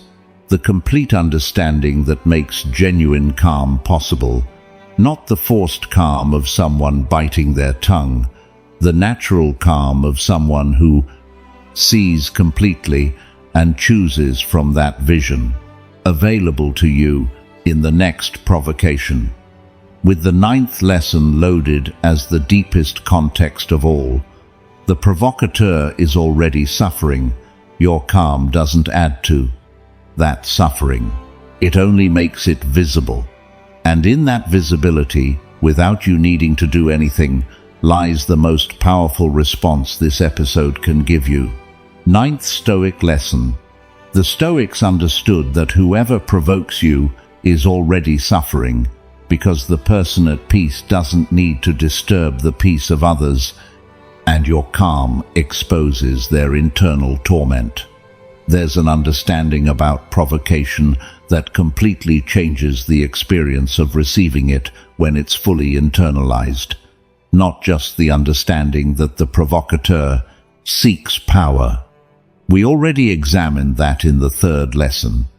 The understanding that the provocateur is already paying a price that no response of yours could significantly add to. The person at peace doesn't need to disturb the peace of others. That phrase, simple as it seems, contains something about the psychology of the provocateur that transforms the way you see them when their words aim at you. If you were completely at peace with yourself, without the unresolved internal conflicts, without the need to demonstrate power over others to feel relevant, without the insecurity that seeks external validation in the reaction of whoever you provoke, would you need to provoke? No. The person who has enough inside doesn't need to seek anything outside, doesn't need others' rage to feel powerful, doesn't need drama to feel alive, doesn't need conflict to feel they matter. Whoever provokes is whoever doesn't have enough inside. That doesn't excuse them, but it explains them, and understanding it changes the experience of receiving provocation. Because instead of feeling like the target of an attack from someone powerful who threatens you, you become the observer of someone who's suffering, expressing that suffering in the only way they know how in that moment, projecting it outward, trying to produce in others what they're already feeling inside. Disturbance, discomfort, loss of center, and you're calm before that. Your ability to stay in the place of someone who has enough inside not to need to react doesn't just protect you, it turns you into a mirror where the provocateur sees exactly what they don't want to see. The difference between someone who has inner peace and someone who doesn't. Picture this scene. Marcus Aurelius is in his campaign tent. He's just received a letter from someone in Rome who, taking advantage of his absence on campaign, has spread rumors about his decisions. It's not the first time. This person's behavior has been consistently designed to erode his authority from a distance. How does Marcus Aurelius respond? In his meditations, he writes about that type of person. He writes that before judging someone's behavior, one must consider what values that person has, what they seek, from what place they act. And what he finds when he makes that honest evaluation is always the same answer. People who act from baseness do so because they know no other way, because their values or their fears or their unresolved needs lead them there. That understanding doesn't excuse the behavior, but it changes the available response, not the rage that would descend to the level of whoever acts from baseness. The equanimity of someone who sees clearly what's happening and responds, or doesn't respond, from that clarity. Seneca documented it with an observation that has been exactly correct for 20 centuries. He wrote that people who attack others with words do so because they have something inside that hurts them.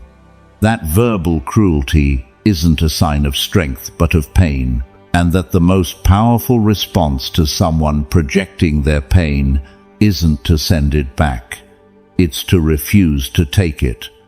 Projected pain that isn't received returns to whoever launched it, with all its intensity, without the distraction of your reaction to soften it. That's what your calm does. It doesn't just protect you, it makes the pain the provocateur was trying to put on you remain where it always was, with them. This is your assignment for this 9th lesson. The next time someone provokes you, before responding, ask yourself this question: what kind of internal pain is this person projecting toward me? Not to psychoanalyze them out loud, not to become their therapist, just to see it yourself, so that the understanding that this person is already suffering changes the way you receive what they project. From the understanding that doesn't require being expressed out loud, from the calm of the one who sees. Do it next time. 10th Stoic lesson. Today you're going to practice something difficult but transformative. The next time someone tries to provoke you, you're going to breathe. You're going to observe the hook, and you're going to consciously choose not to bite. This is the lesson that converts everything before it into something you can use today, not tomorrow. Not when you've fully processed everything you saw in this episode. Not when you feel ready. Next time. With what you have. In the circumstances you have. With the provocation that arrives. The practice has 3 steps. 1. Breathe. Not as a relaxation technique. As the physical act that creates the instant of separation between stimulus and response. When provocation arrives and you feel the reaction ready to come out, the body does something automatic. Breathing accelerates or catches, muscles tense, attention narrows. A deliberate breath interrupts that process. It doesn't stop it completely, doesn't make the impulse disappear, but it creates an instant where the automatism is briefly interrupted, and in that instant, in that fraction of a second, the deliberate breath produces there's space. The space between stimulus and response, smaller than you'd like in that moment, but real. 2. Observe the hook. In the space the breath created, the mind has an instant to see what's happening. The hook is there, the bait is there, the person is expecting the reaction. What type of bait is this? Why does it work on me? What is it seeking to produce? Not an extensive analysis. A quick recognition that changes the relationship with what's in front of you. You're no longer the fish about to bite without having seen the hook. You're the one who sees the hook. And seeing the hook before biting it changes everything. 3. Consciously choose not to bite. From the space the breath created, and from the clarity the recognition of the hook produces, you now have a real choice. Not the pseudo-choice of someone about to react automatically. A genuine choice. Do I give them the reaction they're looking for? Or do I choose not to bite? Almost always the most powerful answer is the second. And that almost always, when you've practiced it enough times, eventually becomes always. Not because you become insensitive. Because practice has built the real ability to choose in that moment. The 3 steps are the direct application of all the work from this series' 8 episodes, the space from the 2nd episode, the governance of the mind from the 7th, the morning preparation that loads the understanding before provocation arrives. Everything converges in these 3 steps in the real moment of provocation. This is your assignment for this 10th lesson. The next time someone tries to provoke you, do the 3 steps. 1. Breathe. 1 single deliberate breath before responding. 2. Observe the hook. A quick recognition of what's happening. 3. Consciously choose not to bite. Not because it's easy, because what it produces is worth much more than what reaction would have produced. The 3 steps. Next time. Without exception. And the practice doesn't start with intense provocation. It starts in the low-intensity moments the day constantly produces. The slightly irritating comment, the message with a tone you don't like, the small flare of irritation you'd normally absorb without thinking. In all those moments, the 3 steps. Not as an elaborate ritual, as the habit that's formed in small moments, so it's available in the big ones. Exactly as Marcus Aurelius trained his morning preparation, not just for crises, but for ordinary days. Because character is built in ordinary moments, and it's available in the extraordinary ones, thanks to that construction. Start it today, with the next small discomfort. The 3 steps, available always. We've reached the end of episode 8 of Master Your Mind, the provocation episode, the close of the 2nd block of practical tools of this series, the episode that took all the internal work of the 7 previous ones and put it to the test in the most everyday and most demanding situation where that work is demonstrated. When someone aims at you with the hook precisely, calibrated to produce the reaction they most want to see, and you decide not to bite, let's walk through today's 10 lessons. The first showed us the hook, provocation as a fishing tool, reaction as the act of biting, and the information each bite gives the fisherman about how to catch you more efficiently next time. The second showed us the decision, that between the insult and the damage, there's a step that's always yours, that the damage doesn't live in the words, but in the interpretation process you run on the words. And that process can be examined and directed. The third showed us the provocateur, who needs your rage to feel power, who without your reaction has nothing, and who, when you don't give them that reaction, you leave them facing their own misery without the screen of your response to distract them. The fourth showed us the best revenge. Not being like whoever wronged you, not descending to the level of provocation, staying in your place while the provocateur stays in theirs. That difference, communicated without words, is more powerful than any response you could give. The fifth showed us the price of reaction. The emotional state handed over to someone who doesn't deserve it. Control over what matters most, ceded to someone who probably doesn't even matter to you as much as the level of access you're giving them would suggest. The sixth showed us Seneca's gift.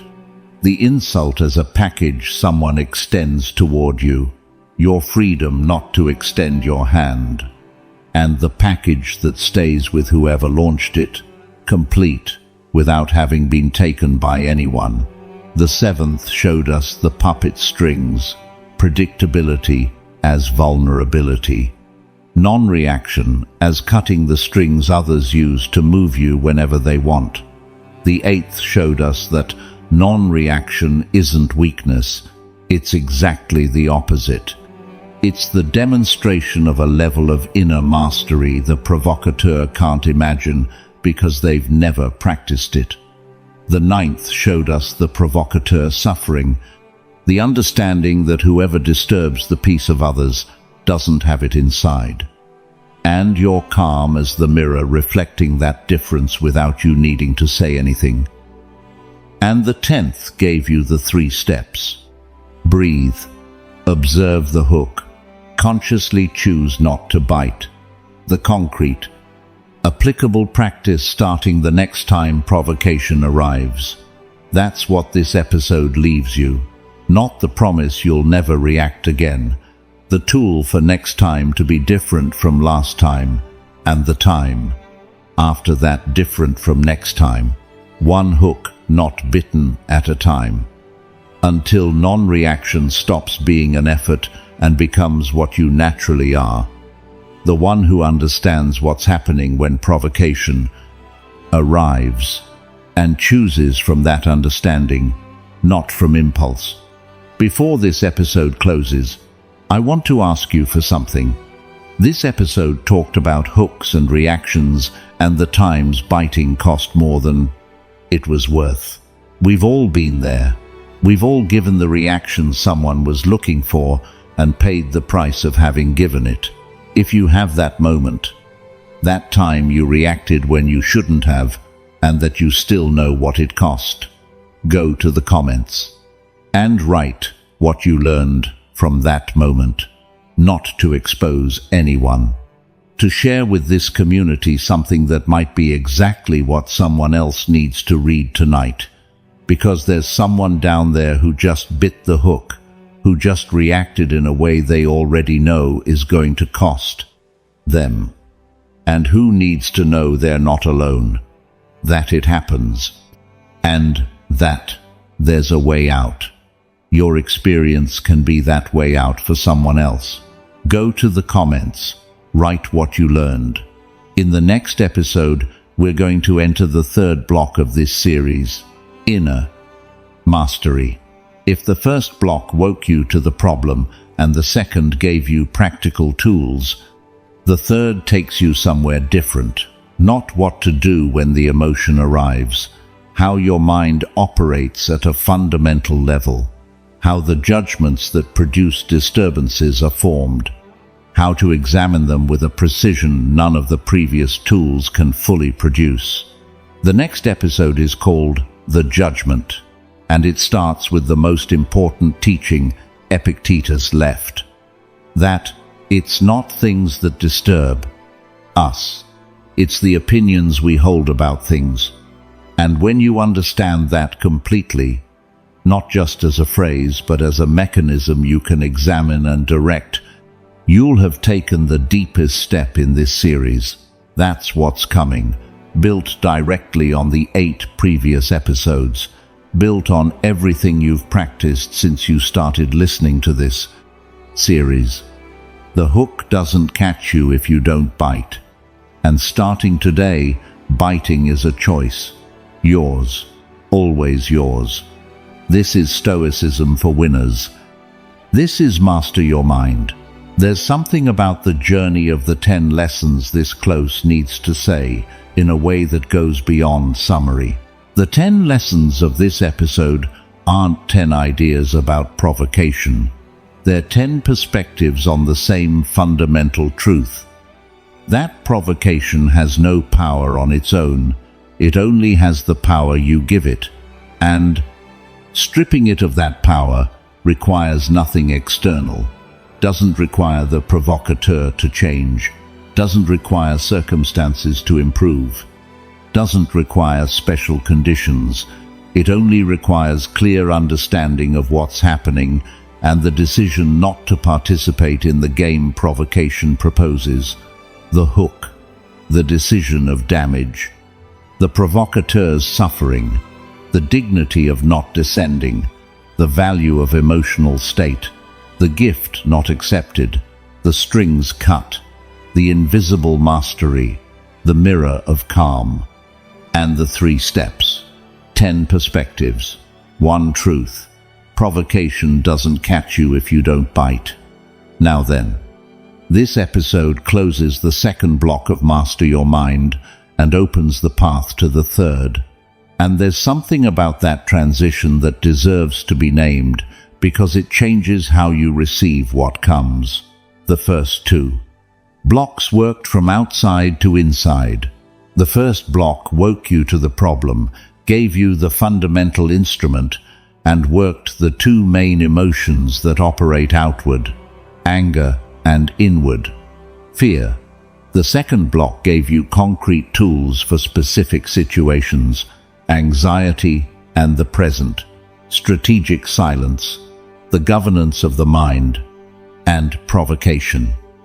The third block is going to go deeper than either of the 2 before. It's going to work not on how to handle situations, but on how the mind operates at a fundamental level, how judgments are formed, how patterns are built, why certain things activate reaction with such consistency, and how to examine that activation from its root. That requires exactly what the 8 previous episodes built: the space between stimulus and response, the governance of the mind, non-reaction before provocation. Without those foundations, the third block would be just more information about how the mind works. With those foundations, it's going to be something different, the understanding that makes real mastery possible. Not the mastery of someone who never fails, the mastery of someone who completely understands what's happening when it happens, and chooses from that understanding, always from that understanding. That's what's coming, built on what you already have, on the 8 episodes you already completed, on the practice you already completed, started, on every hook you already didn't bite. All of that accumulates, and its accumulation, sustained with the consistency practice requires, produces what the third block is going to finish building. The man who governs his mind, not in theory, in the everyday practice of his life, with his circumstances, with his triggers, with his moments of clarity and his moments of darkness, exactly where he is, available to you, starting with the 3 steps of the 10th lesson today. With the next provocation, which could arrive at any moment and for which you're already prepared.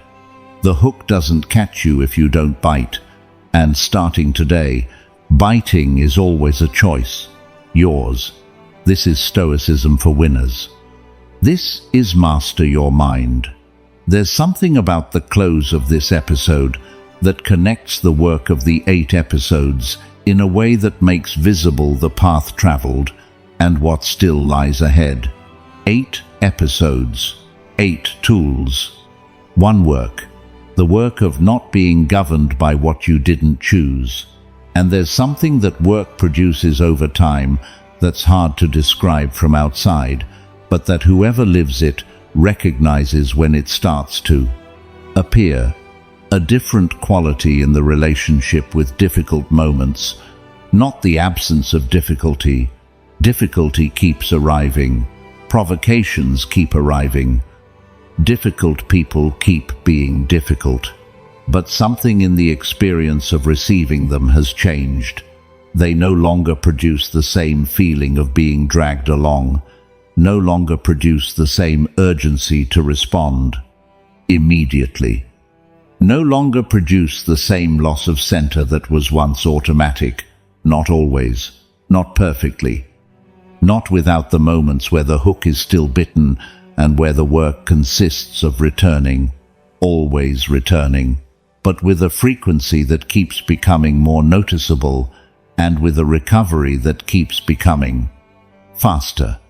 That's what 8 episodes of consistent practice produce, not perfection. The real and verifiable change in the relationship you have with what the world produces. Marcus Aurelius built it over decades. Seneca built it over an entire lifetime. Epictetus built it in the most adverse conditions a human being can face. All 3 documented the process, not the final state.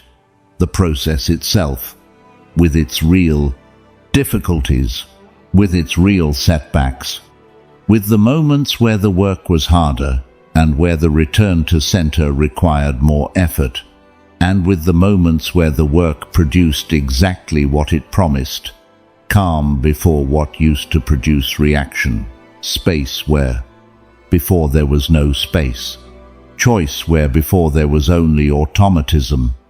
Those moments exist in the record of anyone who practices with consistency, and they accumulate, and over time their accumulation produces something that at the beginning seemed distant: character. The way of being of someone who's practiced enough that the tools stop being tools applied consciously and become the natural way of responding. That's what's coming. In the 4 episodes of the 3rd block, in the months of practice that block is going to accompany, built on what you already have, on the 8 episodes already completed, on the practice already started, on every hook you already didn't bite. All of that is real. All of that accumulates, and its accumulation takes you toward where this work was always pointing. The man who governs his mind, not in theory, in the next provocation that arrives, in the 3 steps you already know, in the choice that's already yours. The hook doesn't catch you if you don't bite. That's all. That's enough. This is Stoicism for winners. This is Master Your Mind. Now comes the part that separates those who listen from those who truly change. This community exists because you decide it exists, not with words, with actions. If something you heard today moved you inside, leave your reflection here. The one that gets the most support becomes the banner of this community, the collective voice of everyone who chose not to give up. A community that doesn't run from pain, that walks through it, with courage, with judgment, with honor. But listening isn't enough. You know it. You feel it. There's a difference between the one who consumes wisdom and the one who turns it into armor. That's why we created the Stoic Code. 2 principles forged over millennia by the most powerful minds in history. It's not just another book. It's a manual of psychological warfare against your own weaknesses. Each principle includes the deep teaching, its modern application, and an exercise you can implement today, not tomorrow, today. If you decide to get it, you're not just taking something for your growth. You become part of this mission. You help us bring Stoicism to thousands of people who are right now where you once were, who struggle, who fall, who need a word to remind them who they are. Your support keeps this podcast alive. It drives it. It expands it.